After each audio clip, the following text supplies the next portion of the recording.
So if you have a broker carrier agreement and you read it, you understand it, you know what the rules are within that broker carrier agreement, what I would like for you to do is say yes and say read and understand broker carrier agreement in the comments below. And if you have not done so, if you more so use your broker carrier agreement as just something you're supposed to have, you present it, but you really don't know what's in it, you can't enforce it because you haven't read it, you don't understand it, say that you haven't read it below, say no and have not read, do not really understand just yet.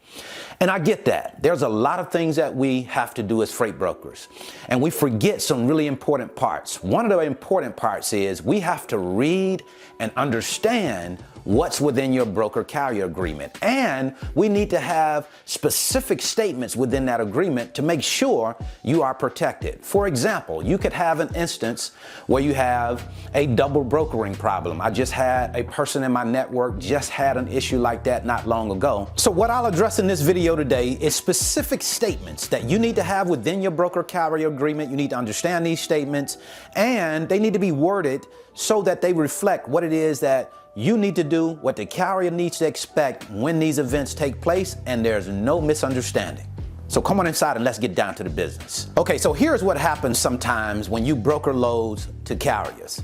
If you broker load to a carrier and that carrier sometimes says, hey, I'm gonna go ahead and broker this load out to another carrier. I might not have a truck right now, and I'm just gonna go ahead and broker this broker's load out to another carrier.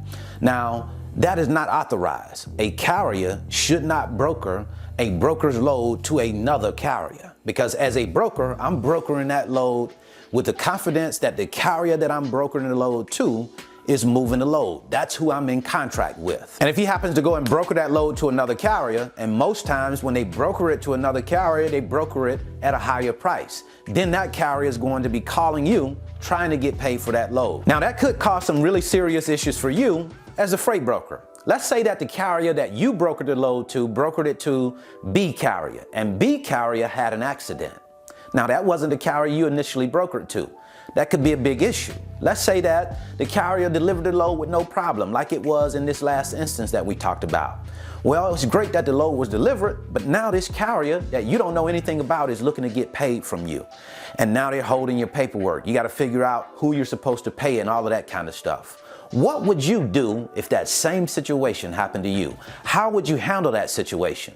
Well, your first line of defense should be your broker carrier agreement. Your broker carrier agreement should state exactly what should happen if this event takes place. Now, if you know me, I'm not the type of person to go out and say, oh, you should go and update your broker carrier agreement and make sure you cover yourself as it pertains to back solicitation or as it concerns double brokering. No, I'm gonna give you some insight as to what you can actually put in it. So I went out and got a broker carrier, a standard broker carrier agreement, and it says, carrier represents and warrants that it is a registered motor carrier of property authorized to provide transportation of property under contracts with shippers and receivers and brokers. That's, of course, the first part.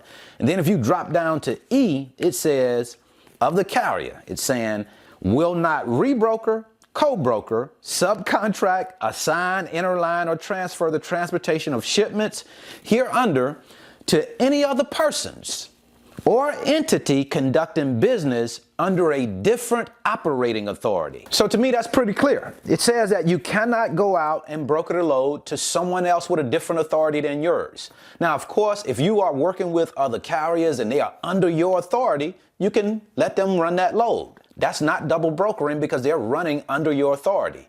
But if you take it and double broker it to someone else with a different authority, that's what double brokering is. And that's what the contract says that you cannot do. Now, here's the deal. If I give you consent to do that, if we agree on that, then you can do it, because it says right here, it says without prior written consent of the broker. So we have to give you written consent in order to do that. It says, if carrier breaches this provision, among all other remedies, whether at equity or in law, broker shall have the right of paying the monies it owes carriers directly to the delivering carrier in lieu of payments to the other carrier. Now, let's make sure that we're clear on that. That means that if he goes out and broker that loads at $2,000 and I brokered it to him at $1,500, I'm liable to pay $1,500, not $2,000. That's why we need to have agreements in place and understand these agreements. Let me give you another one that you certainly should have in place.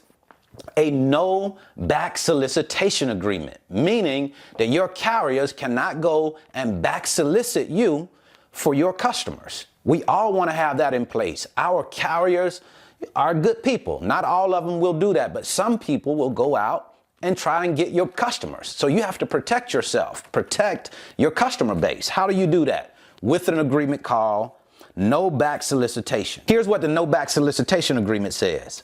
Unless otherwise agreed in writing, carrier shall not knowingly solicit freight shipments for a period of 24 or 12 months, whatever you come up with, following termination of this agreement for any reason from any shipper, consignor, consignee, or other customer or broker when such shipments or shipper customers were first tendered to the carrier by the broker. So if I tendered a load to that carrier, I brokered that load to the carrier, then what this agreement is basically saying is you can't go back and go to those consignors, go to the consignee, go to the shipper and try to do business with those customers. It says here that in the event of the breach of this provision, brokers shall be entitled for a period of 36, 24 months, however you decide to arrange that, maybe 12 months, following delivery of the last shipment transported by carrier under this agreement to a commission of 20%, 10%, whatever you come up with, or the gross transportation revenue evidenced by freight bills received by the carrier for the transportation of said freight as liquidated damages. So to pay me for my damages, if you go out and you do that, then you owe me. You have to pay me for going and doing that. So it's important to have these agreements in place, but those agreements don't really mean much at all if you don't even know you have them in place. Because if you don't know that you have them, certainly you're not going to enforce them. So make sure you understand your agreements, read those agreements, and then when it's time, enforce those agreements. That's what I wanted to share with you today. I certainly hope this information has been helpful. If you want to learn more about the freight broker business, I'll leave a free link in the description. It's my 5-video series titled How the Load Movement Process Works. It will give you a look into the freight broker business, let you see how it works before you come into it. That way you can take a look at it in the light instead of in the dark. And if you want to learn more about how to become a full-time freight broker, not a part-time freight broker, somebody who is working on what it is that they're doing on a day in and day out basis full-time, I'll leave a free video right here. So until the next time, I wish you the very best in your life and business. See you at the top, because the bottom is much too crowded.